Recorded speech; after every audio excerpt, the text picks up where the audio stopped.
వాక్య భావనకు వెళ్దాం. అందరూ తలల నుంచి ప్రభు సన్నిధిలో దీనంగా మరి ప్రార్థన చేస్తున్నాం. మమ్మల్ని మిగిలిగా ప్రేమిస్తున్న దేవా మీకు స్తోత్రం. ఈ దేవుని మీ శిలువ చాటును మరుగు చేసి మీ అమూల్యమైన వాక్యము నీ బిడ్డలు గ్రహించినట్లు మీ వాక్యము ద్వారా వారికి స్వస్థత కలుగునట్లు కృప చూపండి దేవా. మీ శిలువ చాటు నన్ను పూర్తిగా మరుగు చేసి మీరు మహిమ తెచ్చుకోండి.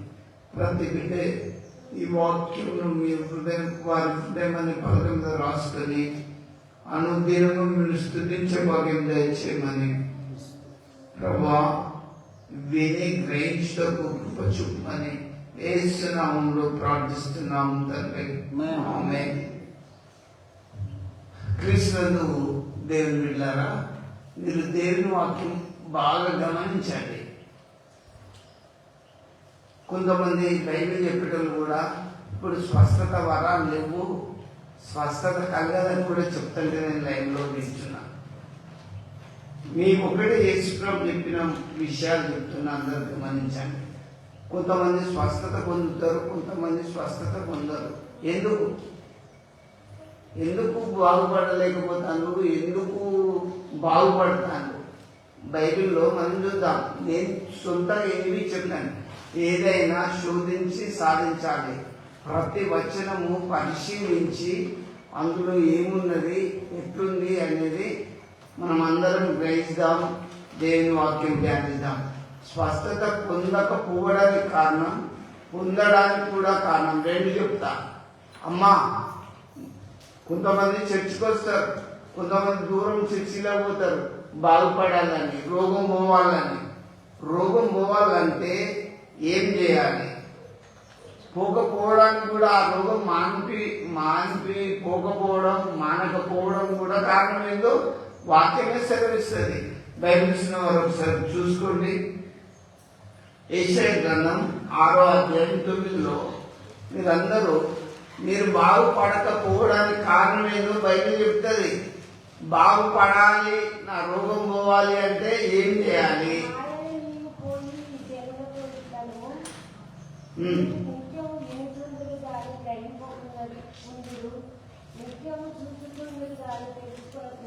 చూడండి, మంచిగా మీరు దేవుని వాక్యం గమనించండి. బైబిల్ ఏం చెప్తుంది? మళ్ళీ ఆయన ఏషియాను దేవుడు పిలిచి, ఏషియా నువ్వు పోయి జనులతో ఇట్లా చెప్పు. అమ్మా, దేవుడు ఒక ప్రవక్తను పిలిచి చెప్తాడు, నీవు పోయి జనులతో ఇట్లా చెప్పు. ఏమని చెప్పమంటాడు? మీరు నిత్యము వినుచుందురు గాని గ్రహిస్తలేరు, నిత్యము అద్భుతాలు చూస్తాను గాని కానకపోతాను, మామూలుగానే పోతానే అనుకుంటాను, వింటాను, గ్రహిస్తలేరు. ఏషియాను దేవుడు పిలిచి, ఏషియా ఈ జనులతో నువ్వు ఇట్లా చెప్పు, మీరు నిత్యము దేవుని వాక్యం వింటాను, టీవీలలో వింటాను, ప్రత్యక్షంగా నైట్ ప్రార్థనలకు పోయి వింటాను, డే ప్రార్థనలకు పోయి వింటాను, సండే పోయి వింటాను, ప్రత్యేక స్త్రీల గుడాలకు పోయి వింటాను, కానీ గ్రహిస్తలేరు. నిజంగా నువ్వు గ్రహించే బిడ్డవైతే రోగం వస్తే మందులను మింగుతాడు. యేసుప్రభు దేవుడైతే ఏది వేరే ఫైట్? ఎక్కడుంది మీ విశ్వాసం? నేను ఒకటే చెప్తున్నా, బాగుపడకపోవడానికి కారణం ఏందో తెలుసుకోండి, బాగుపడడానికి కారణం కూడా తెలుసుకోండి. ఇప్పుడు రెండు చెప్తా, బాగుపడకపోవడానికి కారణం, బాగుపడడానికి కారణం కూడా. అందరూ గుడికి వస్తారు, కానీ ఎందుకు బాగుపడతలేరు? దేవుడు యెషయాని మళ్ళీ పిలిచి, యెషయా నువ్వు పోయి జనులతో ఇట్లా చెప్పు, మీరు నిత్యం వింటారు దేవుని వాక్యం కానీ గ్రహిస్తలేరు. దేవుని విలువ గ్రహించినప్పుడు మీకు స్వస్థత రాదు. దేవుడు అంటే మామూలు మానవుడు అనుకుంటానులా, భూమిని, లోకమును, ఆకాశమును, లోకంలో ఉన్న ప్రతి ఒక్కరిని చేసిన ఆ దేవుని మాటలు గ్రహించలేకపోతాను. నిజంగా చెప్తున్నా, మీరు ఖచ్చితంగా దేవుని మాటలు విని గ్రహించి హృదయంలో పెట్టుకుంటే ఏదున్నా, ఏ బలహీనత ఉన్నా, ఏ రోగమున్నా, ఏ సమస్య ఉన్నా ఖచ్చితంగా పోతుంది. ప్రభు వాక్యాన్ని బట్టి నేను తెలుసుకున్న సత్యాన్ని మీకు తెలియజేస్తున్నా. దేవుని బిడ్డలారా, అందుకే యేసుప్రభు ఏం చెప్పిండు, ఈ నా మాటలు విని వాటి చొప్పున చేయి ప్రతివాడు తన ఇల్లు ఎక్కడ కట్టుకుంటాడు? బండ మీద కట్టుకున్న బుద్ధి మంచుని పోలి ఉంటది. దేవుని మాటలు వినడు, వాడు ఇసుక మీద కట్టుకున్న ఇల్లులా ఇసుక మీద పునాది ఎంత తీసినా ఉంటుందా? బాగా వాన తగ్గుతూనే కూలిపోతుంది, పునాది లేదు కాబట్టి. దేవుని బిడ్డలారా, నేను మీకు చెప్తున్నా, మీరు స్వస్థత పొందడానికి కారణం, పొందకపోవడానికి కారణం కూడా నేను మీకు తెలియజేస్తున్నా. ఏషయా, ఓ ఏషయా, నువ్వు పోయి జన్లోకి ఇట్లా చెప్పు, మీరు నిత్యం వింటాను కానీ గ్రహిస్తలేరు. గుడికొత్తాను, అయ్యా గుడికొచ్చి దిక్కులు చూసుడు పక్కలు చూసుడు అటు ఇటే చూస్తున్నారు, కానీ దేవుని వాక్యంతో నింపబడ్డప్పుడే మీరు ఖచ్చితంగా బాగైతారని వాక్యం మనకు నేర్పిస్తుంది, సెలవిస్తుంది. మీరు నిత్యం వినిచుంటాను కానీ గ్రహించలేరు. ఇంకా వారు కన్నులతో చూచి చెవులతో విని హృదయంతో గ్రహించి మనస్సు మార్చుకోవాలి. ఇక్కడ గుడికి రావడమే కాదు, బైబిల్ చెప్తుంది, నేను కొత్తగా ఏమి కొరకు రాసి పెట్టలేదు. గుడికి రావాలి, దేవుని వాక్యం చెవులతో వినాలి, మనసు మార్చుకోవాలి, కన్నులతో దేవుని కార్యాలు చూడాలి. అయ్యా గుడికొత్తావు, వాక్యం బాగానే వింటావు, మరి కన్నులారా అద్భుతాలు దయ్యాలు పోతుంటే చూస్తావు, కానీ ఇప్పుడు నీ హృదయం ఏమం కావాలి? ఇప్పుడు మార్చుకోవాలి. నీ హృదయం మార్చుకోకపోతే నీ జీవితం వ్యర్థమని నేను మీకు తెలియజేస్తున్నా. దేవుని బిడ్డలారా, ప్రియులారా, నీ హృదయం మార్చుకోవాలి. ఏం మార్చుకోవాలి? హృదయం. అది చూడండి, యథావిధిగా గుడికొద్దాం, మళ్ళీ ఇంటికి పోయి పాపం, తాగుడు, వ్యభిచారం, జీవితం ఇవన్నీ చేస్తూనే ఉంటాను. ఏమున్నది ఇందులో? ఒక మార్పు ఉన్నదా? ఉన్నదా? దేవుని బిడ్డలారా, జాగ్రత్త, హృదయం మార్చుకోండి. ఇది ఎవరికి కనబడది, కనబడినదా? బైబిల్ ఏం చెప్తుంది? మీరు చెవులారా విన్నాయి, కన్నులారా చూసి హృదయం మార్చుకోలేకపోతాను. అయితే ఏం జరుగుతుంది?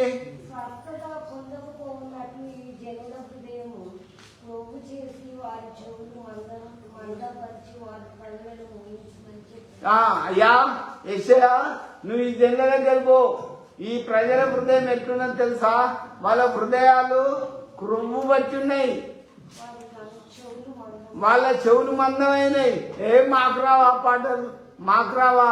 నేనేం చెప్తున్నా సుధాం, నేనేం చెప్తున్నా మీకు ప్రియ దేవుని బిడ్డలారా, ఒక్కటే, మీ హృదయంలో దేవుని వాక్యము ఖచ్చితంగా ఉంటే స్వస్థత మీకు కలుగుతుందని ప్రభు వాక్యాన్ని బట్టి నేను మీకు తెలియజేస్తున్నా.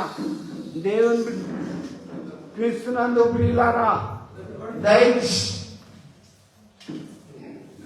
దయచేసి మీరు గమనించండి. అమ్మా, దేవుని వాక్యం వినేటప్పుడు ఎందుకు వచ్చినప్పుడు అనుకుండండి, డిస్టర్బ్ చేయకండి 10 మందికి. ఇక్కడ దేవుని వాక్యము చెప్పేటప్పుడు బైబిల్ ఏం చెప్తుంది క్లియర్ గా? వాళ్ళ హృదయం ఎట్లున్నది? క్రొవ్వింది. ఇప్పుడు నేను మీ హృదయం క్రొవ్విందంటే ఎదుర్కొతారా? రాదు. యెషయా అక్కడి జనాలకు దేవుడు ఏం చెప్తాడు? యెషయా, నువ్వు ఈ జనాల దగ్గర పో, ఈ ప్రజలు కన్నులారా చూసి నువ్వు చెవులారా విన్నారు, హృదయం గ్రహించలేక వాళ్ళ హృదయం కొవ్వింది, వాళ్ళ చెవులు మందమైనవి, కాబట్టి వాళ్ళ కన్నులు మూయించు అని చెప్పిండు దేవుడు. స్వస్థత ఇయ్యమని చెప్పిండు అక్కడ? చెప్పలే. నేను మీకు చెప్తున్నా, మీరు దేవుని వాక్యం విని బాగుపడాలి అంటే మనం ఏం చేయాలంటే మన హృదయం మారాలి. మన హృదయము మార్చుకొని ప్రభులో దీనంగా ప్రార్థన చేసుకోవాలి. మనసు మారకపోతే దేవుడు స్వస్థత ఇయ్యాడు. నేను మీ కొరకు ప్రార్థన చేస్తే నువ్వు ఇంటికి పోయి తాగుతావు, స్వస్థత వస్తుందా? వస్తుందా? అందుకే నేను మీకు చెప్తున్నా, మీ ప్రవర్తనలో మార్పు రావాలి. లేకపోతే నేను కాదు, ఈ విషయం చూసి దేవుడే చెప్పిండు, ఈ ప్రజల కన్నులారా చూసి చెవులారా విని హృదయం మార్చుకోలేకుండా కొవ్వు పట్టినది. మూయి, వాళ్ళ కన్నులు మూయి, చెప్పుకో అని చెప్పిండు. దేవుడు స్వస్థత ఇవ్వడు. మీకు స్వస్థత రావాలంటే ఏం చేయాలో ఒకసారి చూడండి. సామెతల గ్రంథం, నేను ఒక్కొక్కటి చెప్తాను, మీరు గమనించాలి. సామెతల గ్రంథం 3వ అధ్యాయం 7వ వచనం. అయ్యా, నీ రోగం నుంచి నువ్వు బాగుపడాలంటే ఫస్ట్ నువ్వేం చేయాలో చూడు, బైబిల్ చెప్తుంది.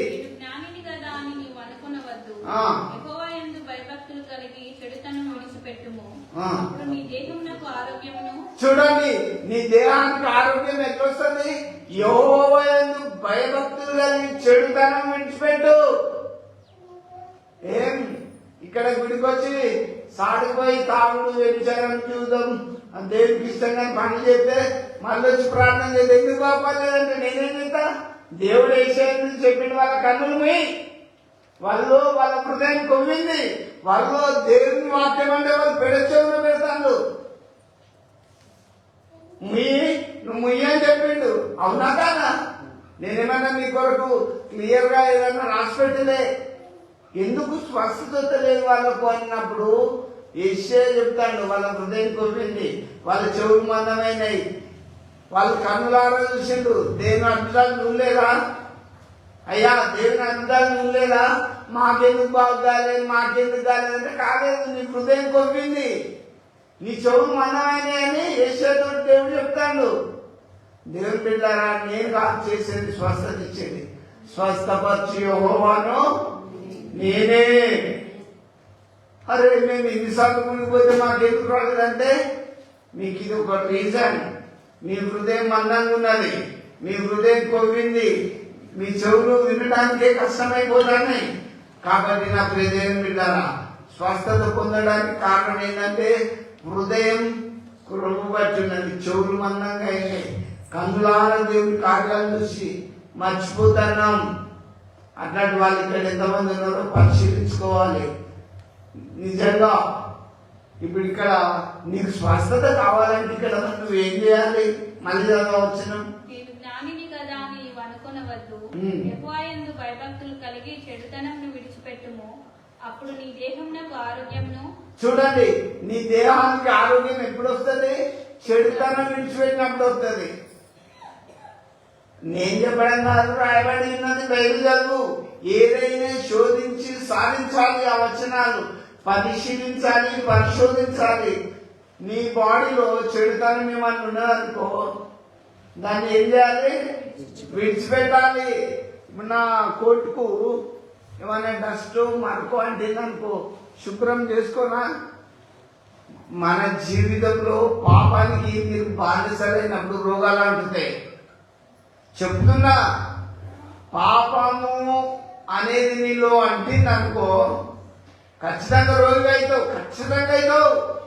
ఎవరు చెప్పకపోతే నేను చెప్తానా, ఆ బైబిల్ వచనాన్ని బట్టి చెప్తున్నా. మరి ఏమమ్మా,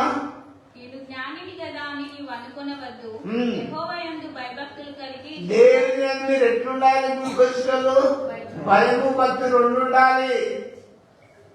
దేవుని ఎందుకు నీకు భయం లేదా, భక్తి లేదా? భయం భక్తి లేనివాడు విచ్చలవిడిగా తాడు తెంపుకున్నా ఎదురాగతిరుగుడే. ప్రజలు ఇప్పుడు నేను 100 చెప్తూ 10 చెడ్డ మాటలు అంటే అందరు నన్ను క్వశ్చన్ చేయరు. ఏం నీతి బోధలు ఇవి అంటారు. మన మాటల్లో, క్రియల్లో, చూపుల్లో, చేతుల్లో దేవునికి మహిమ అనేకులకు మాదిరిగా బ్రతకాలి. దేవుని యందు భయభక్తులు కలిగి చెడుతనము విసర్జించాలి. చెడుతనం అనేది నువ్వు చేసుకుంటా అయ్యా నాకు ప్రార్థన చేయ హల్లెలూయా అంటారా?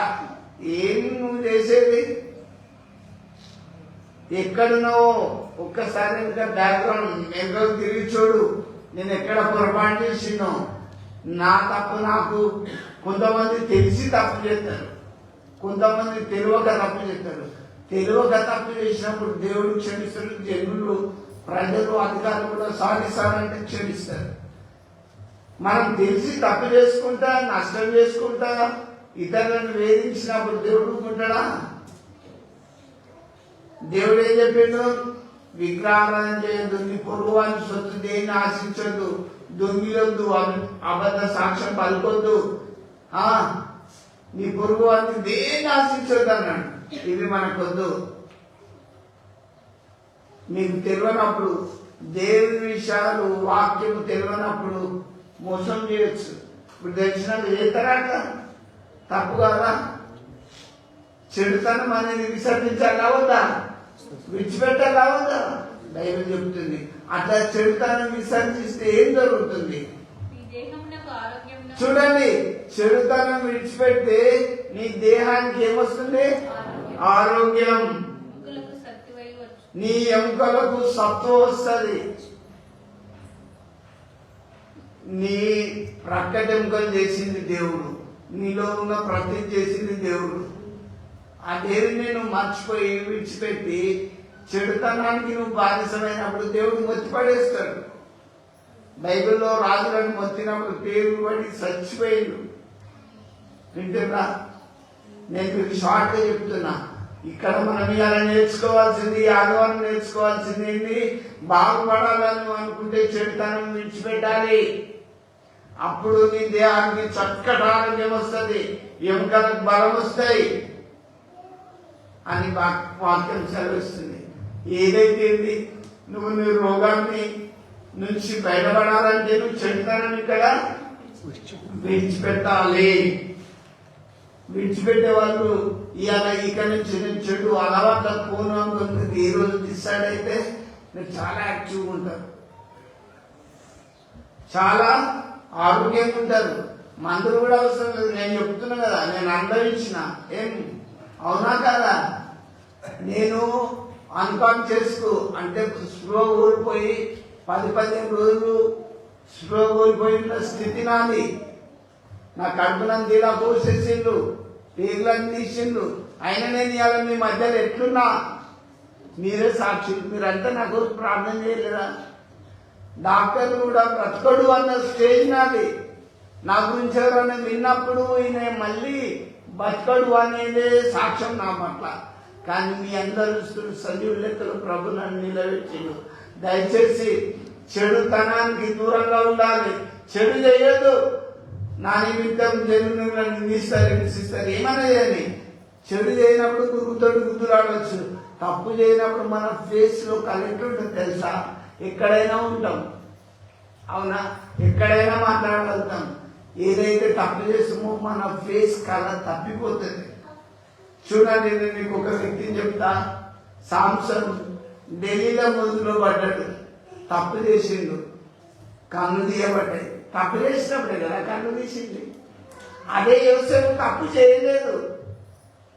తప్పు చేయకుండా ఆయన శిరసాలకు పోయినా కూడా ఆయన సింహాసనం ఎక్కిండు ఐగుప్తు దేశానికి. ఆయన నీతి ఆయనకు ముందుగా నడిచింది. జీవితంలో ఇవాళ కొద్ది కష్టాలు మనకు రావచ్చు, శోధనలు మనకు రావచ్చు. నీతిగా ఉన్నప్పుడు పాపం చేయనప్పుడు దేవుడు అందుకే దావీదు అంటాడు, నా కాలం లేని కాలం వల్లే చేస్తాడు. ఉన్నత స్థలంలో దేవుడు నిలిచినబెడతాడు. తప్పు చేయనప్పుడు బ్రదర్ మంచి స్థాయిలో ఉంటావు. నీ జీవితం మంచి పొజిషన్ లో ఉంటది.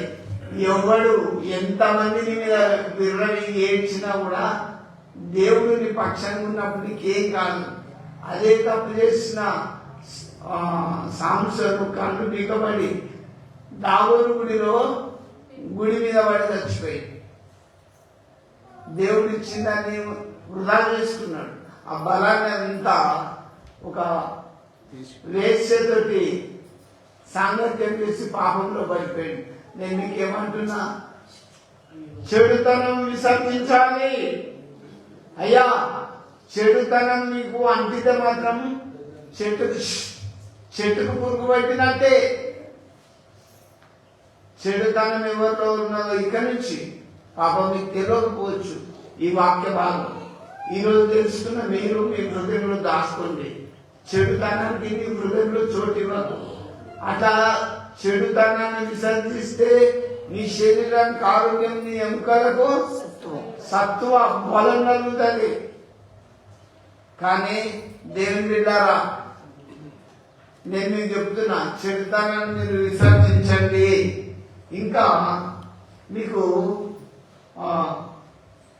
స్వస్థత కావాలి అంటే ఏంటి అది ఒకసారి చూడండి. ప్రయత్నిస్తున్న వారు యెషయా గ్రంథంలోకి వెళ్ళండి. 57 అధ్యాయం 18, 19 వచ్చిన చూడండి. చూడండి, నువ్వు బాగుపడాలి, నేను స్వస్థత పొందాలి అంటే ఏం చేయాలి? నేను వారి ప్రవర్తనను చూసి తిని. చూడండి, దేవుడు ఏం చూస్తాడు? ప్రవర్తన చూస్తాడు. అరే నా కొడుకు గుడికి ఎట్లా వచ్చిండు, బైబిల్ పట్టుకొని వచ్చిండని ఇంటికాడ తల్లిదండ్రులు అనుకుంటారు. వచ్చినప్పుడు మనం ఎన్ని చెడు చూసుకుంటాము, ఎన్ని చెడు మాటలు, ఎన్ని ఒకరి మీద ఎన్ని అనుకుంటారో అది అందరూ చూసేది ఎవరు? దేవుడు. దేవుడు ఏమంటాడు? నేను వారి ప్రవర్తనను చూచి తిని వారిని స్వస్థపరచుదును. చూడండి, నేను వారి ప్రవర్తనను చూసుకుని, అమ్మా గుడికి వచ్చి నువ్వు ఆయన నిలబడితే నేను చూడట, నీకు స్వస్థత ఇస్తాడా? నేను ముట్టినా రాదు, నేను నిలిచినా బాగుపడవు. నీకు స్వస్థత కావాలంటే నీ ప్రవర్తన మంచిగా ఉండాలి. హిజ్కియా ఏడ్చుకుంటా ప్రార్థన చేసిండు. ఓ హిజ్కియా, అయిపోయింది, ఇక చచ్చిపోతావు, ఇయ్యాలో రేపు నీ ఇల్లు చక్క పెట్టుకో, నువ్వు ప్రార్థన చేసుకో, భూమి మీద ఇక నువ్వు ఉండకుండా వెళ్ళిపోతావు అన్నప్పుడు హిజ్కియా కన్నీళ్ళు రాసుకుంటా, దేవా ఈ భూమి మీద నేను ఎట్లా బ్రతికినో, నా ప్రవర్తన ఎట్లుందో నీకు తెలుసు నాయన, దయచేసి నన్ను జ్ఞాపకం చేసుకో దేవా అని చేసినప్పుడు హిజ్కియాకు దేవుడు ఎంత ఆయుష్ ఇచ్చిండు? 15 సంవత్సరంలో ఆయుష్ కాలం ఇచ్చిండు. నువ్వు ఎంత లోకంలో ఉన్నావు, ఎంత ఉన్నత డిగ్రీలు అన్నదావు, ఎంత ఉన్నత స్థాయి పోస్ట్ అయిన జీవితంలో నువ్వు కొట్టు, చచ్చిపోయేది తెలుసా నీకు? అదే మనిషికి దేవుడు మనవి చేసిండు, నీవు భూమి మీద చక్కగా బ్రతకాలి, మంచి ఆరోగ్యంగా ఉండాలి అంటే ప్రవర్తన మంచిగా ఉండాలని అయితే చెప్తుంది. నేను వారి ప్రవర్తనను చూస్తేనే వారిని స్వస్థపరచుదును, వారిని బాగు చేసేదను, వారిని నడిపించును, వారిని నడిపించేదను, వారిలో దుఃఖించి వారిని ఓదార్చుదును. ఏ బిడ్డకైతే బాగా వేదన గుండెలో ఉన్నదో వాళ్ళని నేను ఆదరిస్తా, ఓదార్స్తా అని దేవుడు చెప్తాను, బాగు చేస్తా. అంత మంచి దేవుడు చెప్తుంటే నీ ప్రవర్తన ఎట్లున్నది? ఇవాళ ఆదివారం గుడికొద్దావు, కొద్ది ఊరితే తావుడు కాడు ఉంటావు. ఇలా ఆదివారం గుడికొస్తావు, పేకాట ఆడుతావు. ఆదివారం గుడికొస్తావు, సినిమా హాల్లో ఉంటావు.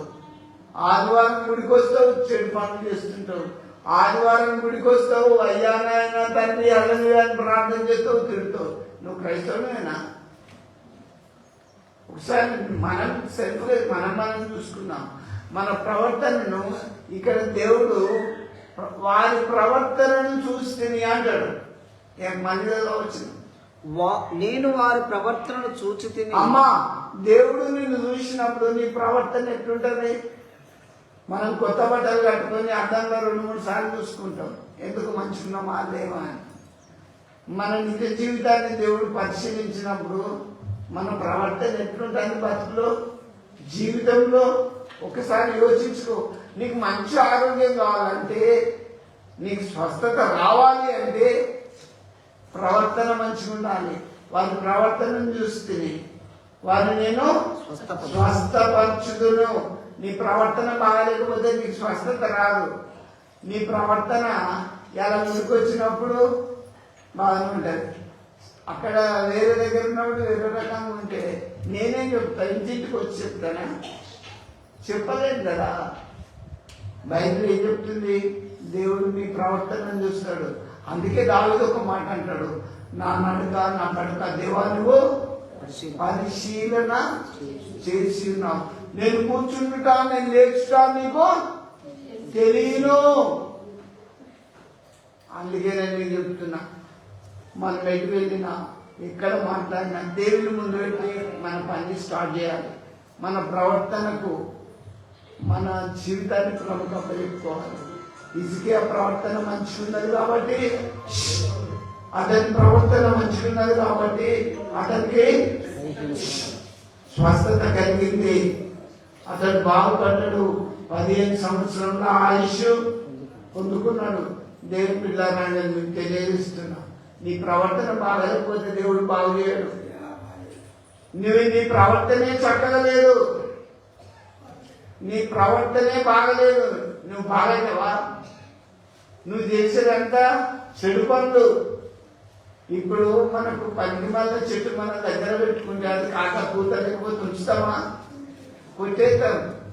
భూమి మీద నిన్ను ఈ లోకంలో ఉంచినప్పుడు క్రీస్తు కొరకు ఒక మంచి ఫలం కూడా ఫలించలేదు. ఎందుకు వ్యర్థం? గుడికి వచ్చినప్పుడు గుణం మారకపాయ. ఇంటికాడుంటే మన ప్రవర్తన చక్కగా లేదా? ఏ పని కలిపోయినా మన ప్రవర్తన చక్కగా లేదా? దేవుడు ఇస్తాడా? దేవుడు స్వస్థపరుస్తాడా? ప్రవర్తన బాగలేకపోతే స్వస్థత రాదు. నీ మనసు మారకపోతే ప్రవర్తన రాదు. చెడుతనము విడవకపోతే స్వస్థత రాదు. వింటుందా? నేను చెప్పడం కాదు, బైబిల్లో రాయబడిన, దయచేసి చూడండి. ఇంకా మరి మీ ప్రవర్తన మంచి ఉంచుకోండి. ప్రభునందు మీరు స్థిరంగా ఉండండి. చెడుతనాన్ని విడిచిపెట్టండి. మీకు ఇంకా స్వస్థత రావాలంటే ఇంకొకటి కూడా మీరు చేయాలి. యెషయా గ్రంథం 58వ అధ్యాయం 8వ వచనం చూడండి. స్వస్థత మీకు తొందరగా రావాలనుకో మీరు ఏం చేయాలో బైబిల్ చెప్తుంది చూడండి. నీ ఆహారము ఆకలి కొని వారికి పెట్టు. ఆగండి. చదువు.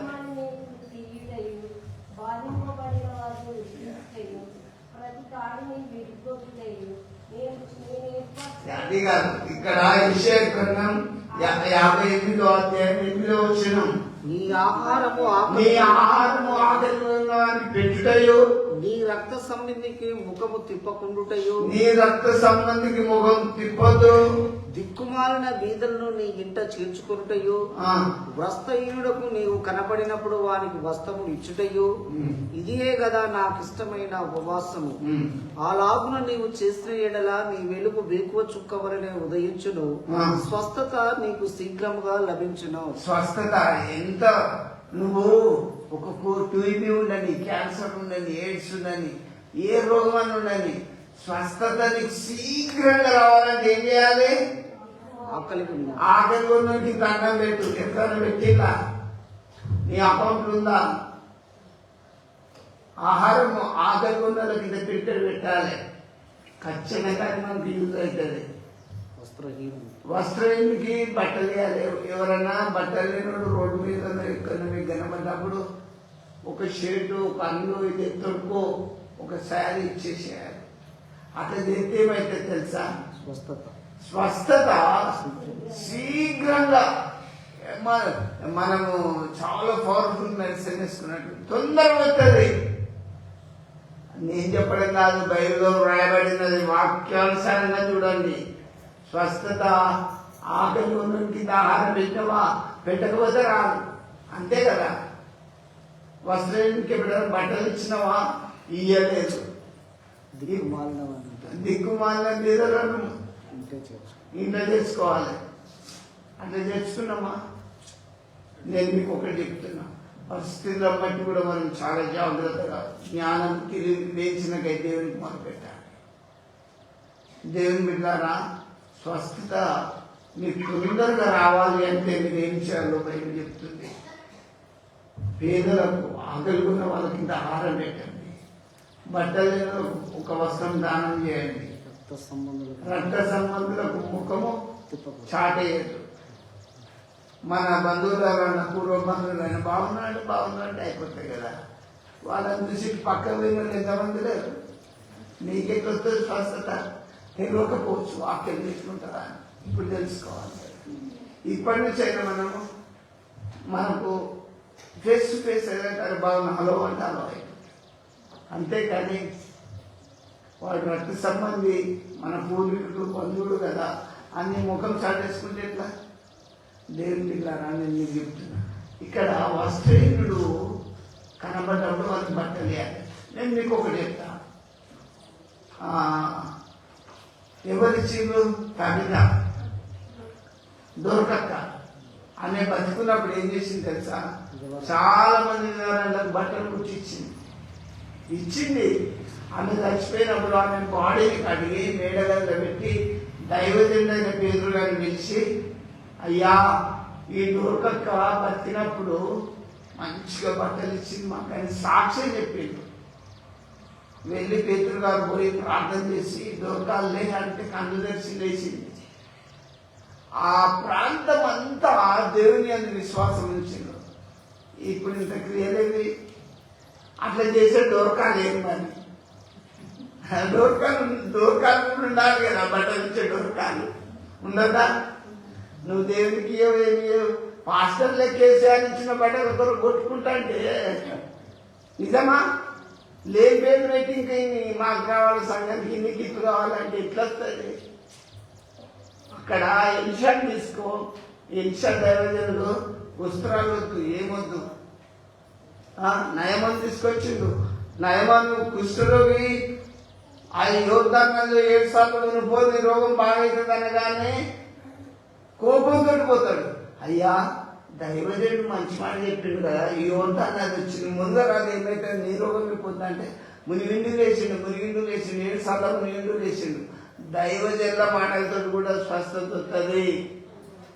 ఖచ్చితంగా ఒక మాట ఇట్లా జరుగుతుందంటే జరుగుతుంది. బాగా గమనించండి. ఆ దైవజనుడు చెప్పిన మాటలతోటి స్వస్థత చేసింది.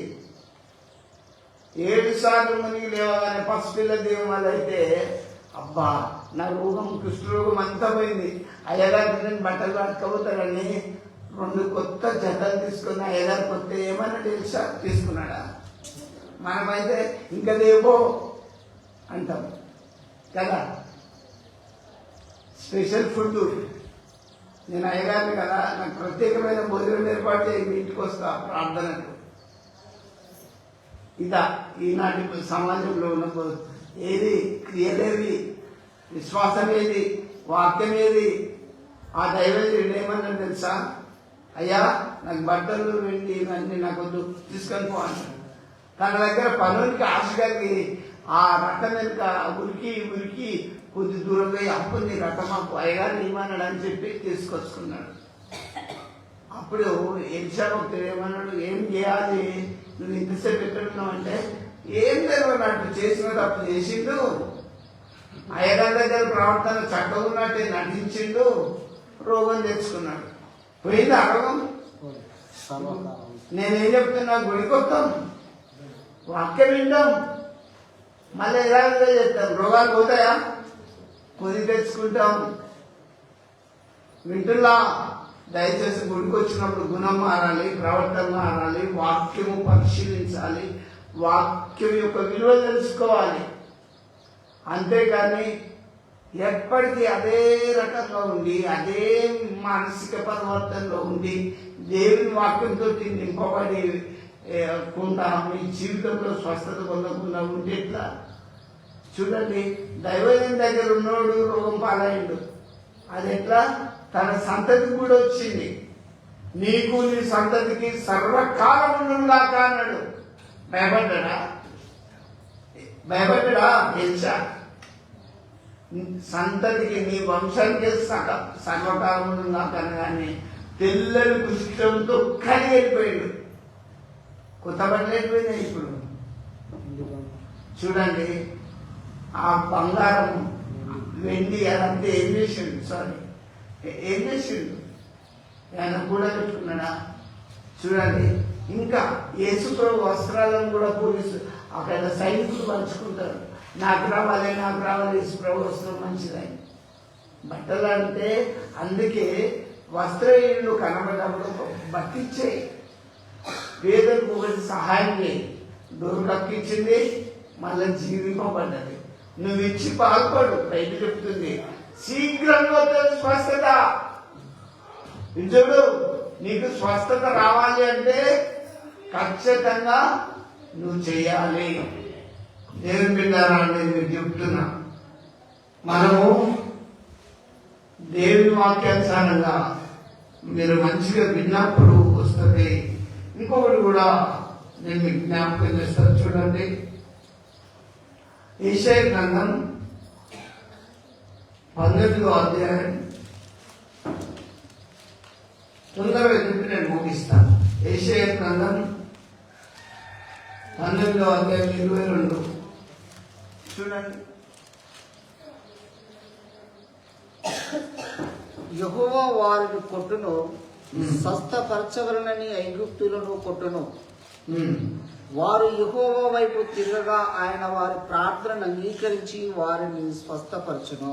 చూడండి, ప్రార్థన మనిషి అయితే స్వస్థత వస్తుంది, ప్రార్థన చేసి వస్తుంది. ఇక్కడ ప్రార్థన ద్వారా స్వస్థత కలిగింది. లేదా నువ్వు నీ కొరకు ప్రార్థన చేసుకో, నీ పిల్లల కొరకు ప్రార్థన చేయి. యోగుకు ఒక మంచి అలవాటు ఉన్నది, ఏంటి తెలుసా? అరుణోదయంలోనే మార్నింగ్ లేచి దేవునితో మాట్లాడుకుంటాడు. నీ పని దీవింపబడాలన్నా, నీ పరిస్థితులు చక్కబడాలన్నా, నీ పిల్లలు బాగుపడాలన్నా పొద్దున్నే లేచి దేవునితో మాట్లాడు. రేపు నీది కాదు, నాది కాదు, రేపు నాదా నీదా. వెళ్ళిపోతే ఈరోజు వెళ్ళిపోతాం. అయ్యో ఇప్పటిదాకా వాక్యం చెప్పిండి అంటుంటానా? టైం వచ్చినప్పుడు కాబట్టి మీరు ఒక తోటకు పోండి, మీకు ఇష్టమైన పూజ ఒప్పుకుంటారు, మంచిగా ఉన్నది. దేవుని పిలిపొస్తే వెళ్ళిపోతాము. 70 ఏళ్ళ యాత్ర అని పోయిన వారంలో చెప్పిన. ఇది ఎన్నేళ్ళ యాత్ర? 70 ఏళ్ళ యాత్ర. ఈ యాత్రలో నీ ప్రవర్తన మంచిగా ఉంటే బాగుపడతావు. నీ యొక్క వాక్యానుసారంగా చెడుతనం విడిచిపెడితే నువ్వు బాగుపడతావు. నీ మనసు కొవ్వకుండా, చెవులు మందం కాకుండా, నీ కన్నులు అందరితో లేకుండా దేవుని కార్యాలు చూస్తే నీకు స్వస్థత వస్తుంది. దేవుని బిడ్డలారా, ఇంకా ఎట్లా చూడండి. లూకాసు వార్తలకు రండి. లూకాసు వార్త 18వ అధ్యాయం 35 నుంచి చూడండి. లూకాసు వార్త. ఆయన యెరికో పట్టణముకు సమీపించినప్పుడు ఒక గుడ్డివాడు త్రోవ పక్కన కూర్చుండి భిక్షమడుకొనుచుండెను. యేసుప్రభు ఈ లోకంలో ఉన్నప్పుడు ఆయన పరిచయం ఎట్లుందో తెలుసా? ఒక గుడ్డివాడు త్రోవ పక్కన కూర్చుండి భిక్షమడుకుంటాడు. జన సమూహము దాటిపోచున్నట్లు వాడు చప్పుడు విని ఇది ఏమని అడగగా, చూడండి, గుడ్డోనికి తెలివి బాగున్నది, చప్పుడు మాత్రం విన్నాడు. ఆ తోవ పక్కన కూర్చున్న ఆ గుడ్డోడు కళ్ళు లేవు, లోకం ఎట్లుంటుందో తెలియదు, కనబడతలేదు, మనుషులు ఎవరు ఎలా ఉన్నారో తెలియదు. కానీ వాడు విన్నదేంటిది? జన సమూహం సప్పుడు విన్నాడు. యేసు ప్రభుని గురించి నువ్వు విను. ఆయన బాగు చేస్తాడు, ఆయన స్వస్థపరుస్తాడు, ఆయన సమస్యలు తీరుస్తాడు. నేను అనుభవించినా మీకు చెప్తున్నా, నీ బాధలు తిట్టాడు. కానీ నువ్వు దేవుడినే కాదని నువ్వు ఇష్టమున్నట్టు మాట్లాడి నోరు వారేసుకొని దేవుడే లేడు, ఇదేంది అదేంది అని అంటే నీకు దేవుడు ఇస్తాడా? చెప్పు. నువ్వు ఒక రాజు దగ్గర పోయి చూడండి, నేను మీకు అర్థమైనట్టు చెప్తా. ఒక్క కాలు తీసుకున్నాడు, అరే నా డబ్బులు నాకు ఇవన్నీ కొంతకాలం అయినా గుర్తేమన్నాడు, అయ్యా నువ్వు కట్టినడవు అని నీ సొమ్మును నేను భూమిలో పాత్ర తీసుకో అని మళ్ళీ అప్పచెప్తాడు.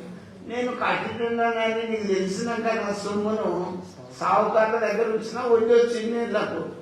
నేనంతా కఠిన ఆత్ముడు నువ్వు వెళ్ళినప్పుడు నా దగ్గరికి ఎందుకు వచ్చిన నా సొమ్ము ఎందుకు తీసుకున్నావు? చలో, వీళ్ళు ఎక్కడ ఇవ్వన్నాడు? చీకటి గదిలోకి తోసివేయండి, అక్కడ పనులు కొరుకుతాయి, ఏడుపును ఉంటది అని చెప్పింది. దేవుని బిడ్డారా, దేవుని మాటలు విని చెవులు మందం చేసుకోదు. ఇన్ని అద్భుతాలు చూడలే, ఇన్ని ఆశ్చర్య కార్యములు చూడలే దేవుని. ఇంకా నీ హృదయం కొవ్వు పట్టింది, కొవ్వు పట్టిన మాట్లాడితే దేవుడిని బాగు చేస్తాడా? చెయ్యడు. బాగు పెట్టుకోండి. ఇక్కడ ఒక గుడ్డోని తీసుకున్నాను. ఆ గుడ్డోడు తొవ్వ పక్కన కూర్చొని అయ్యా భిక్షమా అన్నప్పుడు జనసమూహం పోయే సప్పుడు విని ఇది ఏంటి బాగా సప్పుడు అవుతుందని గ్రహించిండు. దేవుని స్వస్థత గ్రహించవా? చదువు. ఇది ఏమని అడగగా వారు నజరేడైన యేసు ఈ మార్గాన వెళుచున్నాడని వానితో చెప్పిరి. నజరేడైన యేసు ప్రభు ఈ మార్గాన పోతాడని వానితో చెప్పింది. యేసు ప్రభు ఈ పాటపోటీ పోతాడు, నజరేడైన యేసే వస్తాడని చెప్పింది.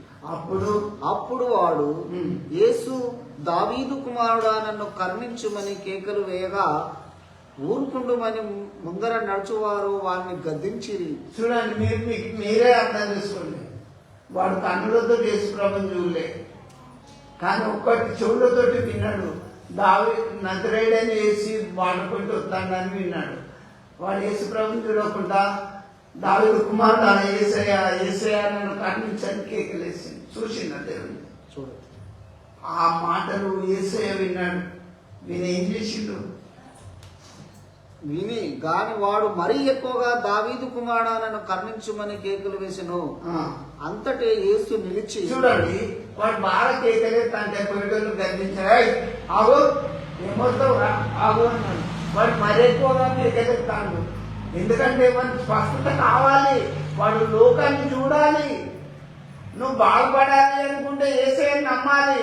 అరే కులం వైపు, జనం వైపు, లోకం వైపు ఇటు చూస్తే నీకు స్వస్థత ఎట్లవుతుంది? యేసు ప్రభుని నమ్ము, నీ పరిస్థితి ఏందో నువ్వు తెలుసుకో. ఇప్పుడైతే ఆ గుడ్డోడు లోకాన్ని చూడలేడు, ప్రజలను చూడలేడు. కానీ వాడు యేసయ్య పోతాడని యేసయ్య ఎట్లున్నాడో కూడా తెలియదు. కానీ పిలిచిండు. దావీదు కుమారుడు యేసయ్య నన్ను కరుణించమని పిలిచిండు. పిలవగానే యేసు ప్రభు ఏం చేసిండు? అంతటా యేసు నిలిచి, అప్పుడు యేసు ప్రభు నిలిచి వాడిని తన యుద్ధకు వాడిని నా యుద్ధకు తీసుకెళ్ళమని పిలిచిండు. వాడు దగ్గరకు వచ్చినప్పుడు ఆయన నేను నీకేమి చేయగోరుచున్నానని అడగగా, చూడండి, ఆ గుడ్డోడు వాడిని ఇక్కడ తీసుకెళ్ళాలి అనగానే గుడ్డోడు తీసుకొచ్చాను. వెంటనే యేసు ప్రభు దమ్ముట్టి బాగుపడిపో అన్నాడా? ఆ గుడ్డోడిని అడిగాడు, నేను నీకేమి చేయాలనుకుంటాను, ఏం చేయాలనుకుంటాను? ఎందుకంటే నీ కళ్ళు ఏం దాన్ని ఇస్తే నీకు విలువ. నీకు ఎన్నిసార్లు స్వస్థత ఇస్తాడు నీ ఇంట్లో? ఒకసారి ఆలోచించు. నీకు ఇస్తాడు, నీ భర్తకి ఇస్తాడు, నీ కొడుకు ఇస్తాడు, నీ బిడ్డకి ఇస్తాడు, కోడలికి ఇస్తాడు, అందరికి ఇస్తాడు. నువ్వు ఎంత నమ్మాలి? ఇంకా నమ్మాలి అవద్దా? ఇన్ని అద్భుతాలు ఇన్నతోటి ఉంది. ఇవాళ ఏం దేవుడు అంటే నేనేం చెప్తాను, నువ్వేం చెప్తావు, ఏం వాక్యం అంటే ఒక్కసారి పరిశీలించు. ఇక్కడ గుడ్డని పిలిచాడు. ఒరే, నేను నీకేమి చేయాలనుకుంటున్నావు, నన్ను ఎందుకు పిలిచినావు అని అడిగినా కదా. అడిగితే ఏమంటాడు? వాడు ప్రభువా చూపు పొందగోరుచున్నాను. అయ్యా ప్రభువా, నాకు చూపు కావాలి ప్రభువా, చూపు కావాలన్నాడు. యేసు చూపు పొందుము, నీ విశ్వాసమును స్వస్థపరచని వాడితో చెప్పాను. చూడండి, లే చూపు పొందు, నీ విశ్వాసమే నిన్ను బాగు చేసింది అని చెప్పాడు. వెంటనే వాడు చూపు పొంది దేవుని మహిమపరిచిండు. ఆయనని వెంబడించిండు. నువ్వు బాగుపడ్డప్పుడు దేవుని వెంబడిస్తావా? చూడండి, యోగు గురించి తీసుకుంటా. యోగు రోజు ప్రార్థన చేసేటోడే. కానీ ఒక్కో రోజు ఏమైందంటే యోగు బిడ్డలు ఇల్లుని కొడుకు బిడ్డలు ఒకటేసారి చచ్చిపోయింది. ఆస్తంతా దూసుకుపోయింది, దోపుడికి అయిపోయింది. అంతేకాదు, యోగు అధికారులు మొదలుకొని తల వరకు మొత్తం రోగమే వచ్చేసింది. అన్నింట్లో పెంకలు తీసుకొని పోక్కుంటాను. ఏంది పరిస్థితి? ఆస్తి బాయ్, బిడ్డలు బాయ్, అంత బాయ్. సాతాను కూడా యోగు భార్య లోపల దూరించి దేవుడు ఎక్కడ, దేవుడు అంటాను, దేవుడిని దూషించి మరణంగా అంటాడు. అంటే ఏమన్నాడు? యెహోవా ఇచ్చెను, యెహోవా తీసుకెళ్ళను. మళ్ళీ నేను నా తల్లి గర్భంలోకి వెళ్ళి దిగంబర్గా ఇచ్చిన దిగంబర్గానే పోతారు. యెహోవా ఇచ్చాను, యెహోవా తీసుకొని, యెహోవా నామమునకు స్తుతి కలుగును గాక. నువ్వు చేతులెత్తి తింటావు దేవుణ్ణి. నేను బాగు చేయకపోతే ఏం దేవుడు అంటావు? నీకు తెలియదా? రోగం వచ్చినప్పుడు ఒకటి, బాగుపడ్డప్పుడు ఒకటి, బాగుపడకపోతే ఇంకోటి మాట్లాడతారా? ఇదేనా మానవ నైజం? ఏదేమైనా యెహోవా ఇచ్చాడు, దేవానికి స్తోత్రం. బిడ్డలు వచ్చినప్పుడు పెళ్లిగానప్పుడు అందరినీ తీసుకొని వచ్చినాం లోకానికి. దేవుడు ఇష్టం ఉన్నట్టు తీసుకొని పోతాం, దేవానికి చిత్తం. ఈ మానవునికి ఎవరు తెలుసు ఎంతకాలం బతికేది? దేవుని వాక్యం స్థిరంగా ఉంటుంది, నమ్మాలి. స్వస్థత రావాలంటే గుడ్డూరులాగా విశ్వాసం ఉంచాలి. చూడకుండా దావీదు కుమారుడా యేసయ్యని బాగు చేయ దేవుడా, నా కుటుంబాన్ని బాగు చేయ దేవుడా, నా పిల్లలను బాగు చేయ దేవుడా, నా ఇల్లుని బాగు చేయ దేవుడా అని గుడ్డూరులాగా మొరపెట్టాలి. అప్పుడు యేసయ్య బిడ్డ, నీ విశ్వాసం ద్వారా నిన్ను బాగు చేస్తున్నా. విశ్వాసం లేకుండా దేవునికి ఇష్టడైన అసాధ్యం. కాబట్టి దేవుని బిడ్డ స్వస్థత ఎప్పుడో చెప్పిన, రాకపోవడానికి కూడా చెప్పిన. మీ హృదయం కొమ్మితే రాదు, మీరు దేవుని వాక్యం వినకపోతే రాదు, నీ కన్నులు చూసుకుంటా నమ్మకపోతే రాదు. వీడియోడు చూడకుండా నమ్మిండు, వానికి వచ్చింది కన్ను, వాడు ఏం చేసిండు? అందరూ దేవుని మహిమపరిచిండు. అవునా కదా? కాబట్టి మీకు స్వస్థత కావాలంటే చెడుతనం విడిచిపెట్టండి, దేవుని వాక్యము మంచిగా బలంగా నమ్మండి. దేవుడు మీకు తోడైనగా. ఆమేన్. ప్రార్థన చేస్తున్నాం. మహోన్నతుడైన దేవానికి స్తోత్రం. స్వస్థత రావాలి, రాకపోవడానికి కారణాలు నీ వాక్యం ద్వారా నేర్చుకున్నాం. బిడ్డలు ఎంతో ఆశతో దూరం నుంచి ఇక్కడికి వచ్చారు. ప్రతి బిడ్డను ముట్టి స్వస్థపరచండి. ఏ బిడ్డ కృతమైతే పోయిందో, ఎవరైతే చెవులు మందంగా ఉన్నదో, ఎవరైతే ప్రభావ విని గ్రహించలేకుంటున్నారో దయచేసి ప్రతి ఒక్కరిని ముట్టి స్వస్థపరచండి. గుడ్డులాగా మాలా మొదటి నుంచి దేవా యేసయ్య మా ఆయుష్ పొడిగించండి, మా ప్రవర్తన చక్కగా ఉన్నట్టు నడిపించమని నాయన మేము దీనంగా ప్రార్థిస్తున్నాం. నా నడక నా పట్ల నువ్వు పరిశీలన చేస్తున్నావు. గుడి వచ్చిన బిడ్డలందరినీ ఆశీర్వదించమని యేసు నామములో ప్రార్థిస్తున్నాము తండ్రి.